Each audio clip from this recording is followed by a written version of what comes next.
Hijabi বোনেরাই কেন সেখানে আঘাতপ্রাপ্ত হয়, ওই অন্য যারা হিজাব পরে না অথবা অর্ধ উলঙ্গ হয়ে তারা পোশাক পরে, অথবা যারা একেবারে নর্মালি যারা পোশাক পরে, তাদের বিরুদ্ধে তো তাদের কোনো কথা নেই।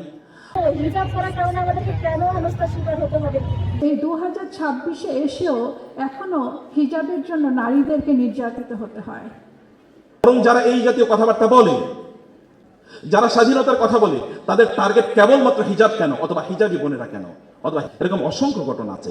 অতএব হিজাব মানে বোনদেরকে দূরে সরিয়ে দেওয়া নয়, বরং হিজাব মানে হচ্ছে আমাদের বোনেরা, তারা নিশ্চয়ই তাদের জ্ঞানে, তাদের প্রজ্ঞায়, তাদের বুদ্ধিমত্তায় এবং তাদের আদর্শে তারা অন্যদের চেয়ে অনেক অনেক এগিয়ে যাবে। যেমনিভাবে আমাদের কোরআন এবং সুন্নায় চিত্রিত বোনেরা, মায়েরা তারা এগিয়ে গিয়েছিলেন।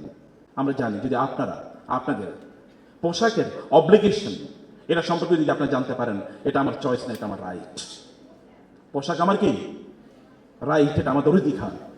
তার যদি পোশাক না পরার অধিকার থাকে, তাহলে পোশাক পরার অধিকার আমার আছে।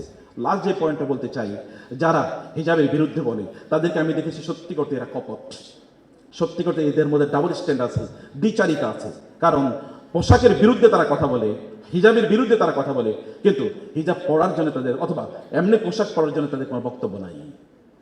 বরং হিজাবি বোনেরা যখন বিভিন্ন জায়গায় আমাদের বোনেরা বলেছে, সমগ্র বাংলাদেশে এই ঢাকা ইউনিভার্সিটিতে যখন হিজাব পড়তে আসার কারণে বলা হয়েছে তোমরা এখানে পড়তে আসছো কেন, তোমরা মাদ্রাসায় যাও। হিজাব কি কেবলমাত্র মাদ্রাসার ড্রেস? হিজাব মুসলিমের ড্রেস।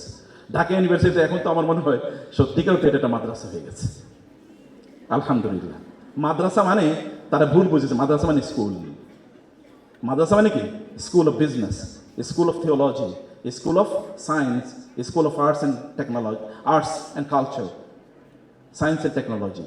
এটা সেই স্কুল, হারভার্ড স্কুল অফ বিজনেসের মতো। অতএব এটা স্কুল, কিন্তু এটা